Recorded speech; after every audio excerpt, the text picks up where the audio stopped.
Hello दोस्तों, welcome to ICM channel. आज हम लोग यहाँ पे डिस्कस करने वाले हैं दो स्टॉक के बारे में। पहला यहाँ पे जियो फाइनेंशियल और दूसरा यहाँ पे है आपका रिलायंस इंडस्ट्रीज। तो आप इस वीडियो को जरूर से अंत तक देखना।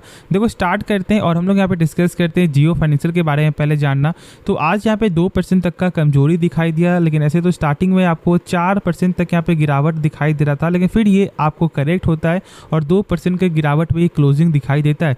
लेकिन आप जानते हो कि कल है आपका यहाँ पे 7 सितंबर, आपको यानी कि कल एक बड़ा दिन है, क्योंकि ये अब आपको बाहर जाने वाला है सारे आपको यहाँ पे इंडाइसेस से एनएसई के।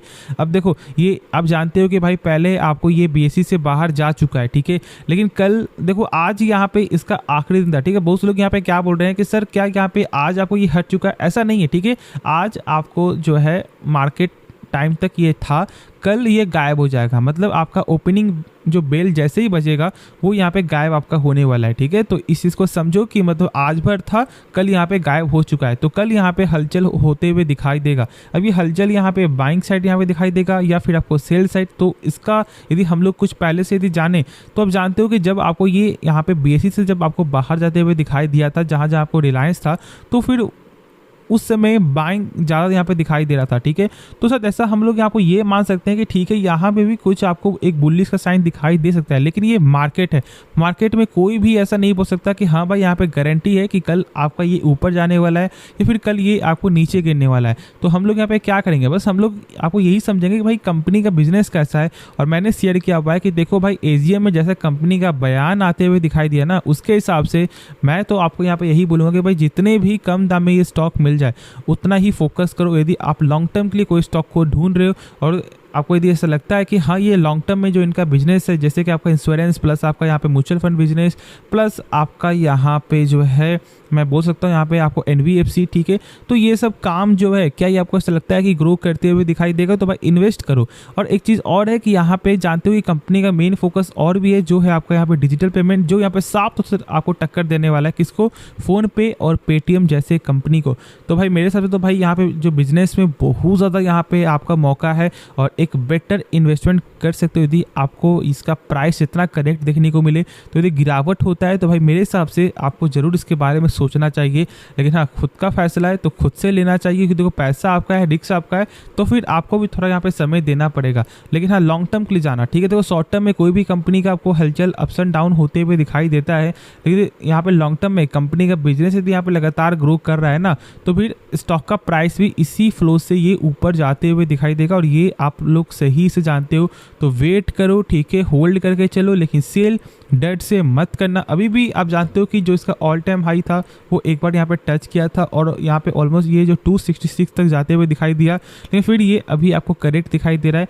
तो भाई टाइम कुछ भी नहीं लगने वाला है। यदि यहाँ पे सही न्यूज़, यहाँ पे यदि सही आपको नंबर आते हुए दिखाई देगा, तो स्टॉक का जो प्राइस है वो यहाँ पे आपको देखते देखते 300 प्लस भी जाते हुए दिखाई दे जाएगा। तो इस चीज़ का यहाँ पे आप टेंशन मत लो कि भाई स्टॉक का प्राइस नहीं बढ़ रहा है या फिर स्टॉक का प्राइस यहाँ पे घट रहा है।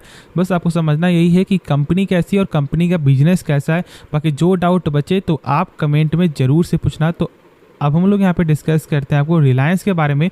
तो देखो यहाँ पे आपको जो रिलायंस का कोई न्यूज़ ऐसा तो नहीं है, लेकिन यहाँ पे रिलायंस रिटेल का यहाँ पे न्यूज़ आते हुए दिखाई दे रहा है, जो आप लोगों को जानना ज़रूरी है। और ऐसे तो भाई मैंने बताया हुआ कि देखो अभी जो इसका टेक्निकल है वो थोड़ा सा यहाँ पे एक फ्लैट चलते हुए दिखाई दे रहा है, तो इसलिए अभी हम लोग यहाँ पे वेट करके चलेंगे। जब तक इसका लेवल आपको 2500 क्रॉस नहीं करता है, 2510 का, तब तक हम लोग यहाँ पे वेट करेंगे। उसके बाद हम लोग ऐसा सोच सकते हैं आपका पॉइंट ऑफ व्यू जो यहाँ पे टेक्निकल का है। लेकिन ऐसे थी आपको लॉन्ग टर्म के लिए, तो भाई मैंने शुरू से शेयर किया हुआ है कि कंपनी का एक ऐसा ये फंडामेंटल है कि यदि आप मार्केट में नए आए हो ना, तो आपके पोर्टफोलियो में रिलायंस जरूर से होना चाहिए। क्यों? क्योंकि ये एक ऐसा स्टॉक है जो आपको हर कुछ सिखा देगा। मतलब पेशेंस, डर प्लस आपका रिटर्न, भाई यहाँ पे रिटर्न भी मिलता है। देखो यहाँ पे एक बार 5 साल के रिटर्न में आपको 91% के जब रिटर्न आपको मिल रहा है, तो कोई ख़राब तो है नहीं। मतलब अप्रॉक्सीमेट हम लोग ऐसा बोल सकते हैं कि भाई 20% आपको रिटर्न मिल जाता है पर एनम। तो ये एफडी से भाई दोगुना से भी ज़्यादा है। तो इस बात को समझो, कंपनी भी स्ट्रांग है, कंपनी का फंडामेंटल भी सही है और एक लार्ज कैप कंपनी, एक ब्लू चिप कंपनी है और उसका नाम ही आप लोगों को यहाँ पे काफ़ी है और साथ साथ यहाँ पर रिटर्न भी मिल रहा है। तो इसलिए मैं बोलता हूँ कि आपके पोर्टफोलियो में ज़रूर से रिलायंस का शेयर होना चाहिए। लेकिन यहाँ पे न्यूज़ क्या है वो पहले हम लोग यहाँ पे डिस्कस करते हैं, फिर उसके बाद आगे चर्चा करेंगे। तो देखो शायद आप लोग यहाँ आपको शायद यहाँ पे याद है या फिर नहीं, लेकिन ऑलमोस्ट एक हफ्ते पहले की शायद बात है कि जब यहाँ पे आपको ये रिपोर्ट आता है कि यहाँ पे कतार इन्वेस्टमेंट ने 1% यहाँ पे स्टेक बाय किया है आपको रिलायंस रिटेल वेंचर का, और ये कोई यहाँ पे कंफर्मेशन न्यूज़ नहीं था। लेकिन अब यहाँ पे आपको जो रिलायंस के तौर से एक न्यूज़ आ चुका है कि हाँ, यहाँ पे हम लोग को 8,278 करोड़ जो रिसीव्ड हुआ है, मतलब 1% उन्होंने यहाँ पे माल बेचा है आपको रिलायंस रिटेल का। ठीक है, तो अब 1% स्टेक अब यहाँ पे कतार इन्वेस्टमेंट अथॉरिटी के पास है आपका रिलायंस रिटेल का। ठीक है, तो ये यहाँ पे कंफर्मेशन न्यूज़ आते हुए दिखाई दे रहा है, और इससे ज़रूर कुछ मार्केट में यहाँ पे हलचल दिखाई दे सकता है, क्योंकि आप जानते हो कि देखो आज नहीं तो कल यहाँ पे सारे का आईपीओ आपको आने वाला है। ठीक है, जैसे कि आपका यहाँ पे टेलीकॉम के मामले में जियो, ठीक है, उसके बाद आपको यहाँ पे रिटेल के मामले में रिलायंस रिटेल, और ये सब जल्द ही आते हुए दिखाई दे सकता है। क्योंकि जानते हो कि ब्रोकर के अनुसार, बहुत सारे एक्सपर्ट के अनुसार यहाँ पर ये बोलना है कि यहाँ पे आपका FY24 तक जो है ना,